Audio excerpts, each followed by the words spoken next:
நன்றி கூற கடமைப்பட்டிருக்கேன் என்னன்னு சொன்னால், இலங்கையில் ஏற்பட்ட அந்த அழுத்தத்தை பொறுத்த வரைக்கும் 10 வெள்ளப்பெருக்கள் இதுவரைக்கும் வந்தீங்கன்னு நினைக்கிறேன். அதில் வந்து அந்த 10 வெள்ளப்பெருக்களில் வந்த ஒட்டுமொத்த அழிவுட அதை மிஞ்சின ஒரு அழிவாகத்தான் இந்த அனர்த்தம் வந்துக்குது.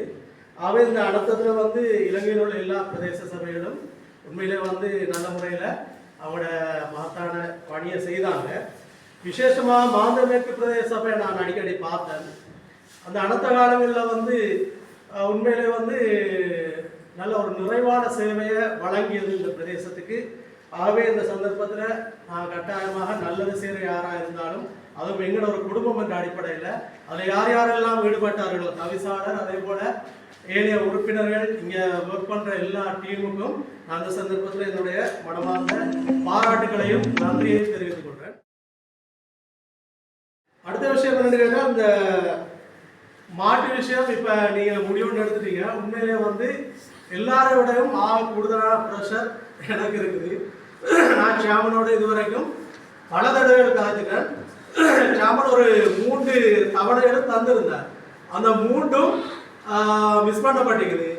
ஆகவே இந்த இப்போ எடுத்த அந்த முடிவை முதல் கட்டமாக நாளைக்கே எழுமாண்டாலும் கட்டாயமாக அந்த பிரதேசத்தில் காக்கைக்குளமும் ஒரு பிரச்சனையாக இருக்குது. அதை விட ஒரு பிரச்சனை 2ஆவது இதில் 3 சண்டை நடந்துக்குது. இந்த 3 சண்டைக்கும் அவர்கள் நம்மளை தான் காரணமாக சொல்கிறாங்க. உங்களோட மினக்கேடு அல்லது உங்களோட சுணக்கம் தான் இதுக்கு காரணம்னு சொல்லி சொல்கிறாங்க. மாதமேற்கு பிரதேச சபையை பொறுத்த வரைக்கும் ஒரு நல்ல அபிப்பிராயம் கொண்டு வளர்ந்து கொண்டு வருகிறது. அதை மேலும் பாதுகாக்க வேண்டிய பொறுப்பும் கடப்பாடும் எங்களுக்கு இருக்கின்ற அடிப்படையில் இதை கட்டாயம் செய்தர வேண்டும் என்ற அந்த விஷயத்தை ஒரு கோரிக்கையாக இந்த எங்களோட பள்ளிக்கு முன்னால ஒரு விதவ தாயும் ஒரு டீச்சர் இருக்கிறாங்க. அவங்களோட காணி வந்து அது அந்த யுத்த காலத்தில் வந்து கிரவல் அகலப்பட்டிக்குது. கிட்டத்தட்ட ஒரு 100-150 அடி பரப்பு இருக்கும். அதில் வந்து தண்ணி நிற்கிது. இப்பயும் வந்து 3 அடிக்கிட்ட தண்ணி நிற்கிது. அந்த அவங்களோட டாய்லெட் பிட்டெல்லாம் வந்து மூடித்தான் தண்ணி நிற்குது. இதால் வந்து அவங்களுக்கும் பிரச்சனை இருக்குது. அந்த அயலில் வசதி கொண்டு இருக்கிறாங்களும் பிரச்சனை கொண்டு இருக்குது. இப்போ அவங்களும் ஒரு கம்ப்ளைண்ட் பண்ணுறாங்கன்னு சொன்னால், நுழம்பு பெருகிச்சுன்னு சொன்னால் பெருகி கொண்டு இருக்குது இப்போவே. அதனால் இதுக்கு ஏதாவது ஒரு தீர்வு ஒன்று அவசரமாக செய்து வர சொல்லி சொல்கிறாங்க. ஒன்று செய்யலாம். அருகாலையே என்ன செய்யணும்னா, வேலி அருகால அதை வெட்டி அந்த காணுக்குள்ளே விட்டு அந்த தண்ணியை அகற்றி கொடுக்குற அந்த வேலையை கட்டாயம் செய்தர வேண்டும் என்று அன்பாக கேட்டுக்கொண்டு, அடுத்த விஷயம் என்னன்னு சொன்னால்,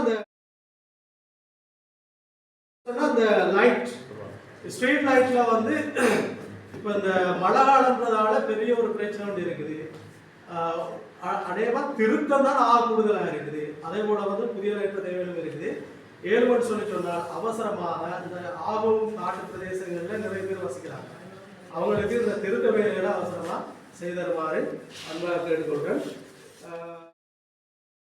அடுத்தது இந்த போக்கை பொறுத்த வரைக்கும் ஒரு மாசமா என்ன டைம் வந்து நானும் அதை அடிக்கடி அந்த வேலை பல்கான மறந்துடுறேன். கல்மட்டு 2000 ஒரு 2 போக்கும், காக்கை குளத்துக்கு ஒரு 3 போக்கும் கேட்டுக்கொண்டே இருக்கேன். அதாவது 5 ஸ்பெஷல் வேலை திட்டம் என்று சொல்லிட்டு அதில் ஒன்று தான் அது. ஆகவே இந்த 11 மில்லியன் ஏற்கனவே அது கொஞ்சம் திருப்பி 9 மில்லியனாக மாற்றப்பட்டது. அது இன்னும் தெரியல. இப்போ அந்த ரோடை பொறுத்த வரைக்கும் பிரதேச சபை தான் அதுக்கான ஃபுல் அத்தாரிட்டி. ஆகவே இது வந்து இப்போ சகோதர உறுப்பினர் சொன்ன மாதிரி கொஞ்சம் வேற முறையில் ஒரு இதோட்டு வருது. இப்போ நான் என்ன சொல்றேன்னு சொன்னால், யார் செஞ்சாலும் பிரச்சனை இல்லை. ஆனால் பிரதேச சபைக்கு உள்ள அந்த டிக்னிட்டியை நாங்கள் விடையிடாது. எங்களுக்கு வந்ததுன்னு சொன்னால் அது எங்களோட பேர் தான் இருக்கணும். அவை இதில் தெளிவு வேணும். அதை தெளிவுபடுத்துவாங்க. மடு பிரதேசத்துக்கு வந்து 17 மில்லியன். இங்கே வந்து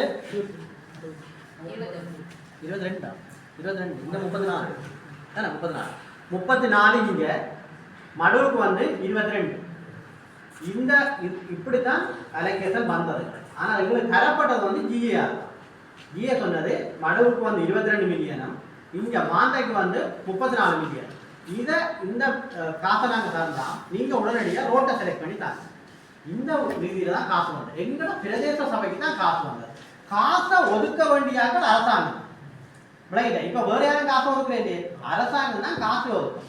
அதை வந்து தாரதுக்கு வந்து வைத்தியம் தார இல்லை, தவிசாளரும் தார இல்லை, சரிதானே? அவையில பொக்கெட்லேருந்து காசு தார இல்லை. நீங்க ஒன்றை உணவை கொடுங்க, அரசாங்கம் தான் காசு தரணும். அரசாங்கம் காசு அனுப்புறது யாருக்கு? ஜிஏ. ஜிஏ காசு யாருக்கு அனுப்புறது? பிரதேச சபைக்கு. வேலை திட்டத்தை யார் செய்யறது? பிரதேச சபை தான் வேலை திட்டத்தை செய்யறது, சரிதானே? ஆடிடிக்கு நாங்க கொடுத்துருக்கோம். நாங்க தான் ஜிஏ தீர்மானத்தின்படி ஜிஏ தான் எங்கள்கிட்ட கேட்டது, நீங்க இந்த வேலை திட்டத்தை செய்து முடிக்க மாட்டீங்க. இதை நாங்க ஆடிடிக்கு கொடுத்தோம்.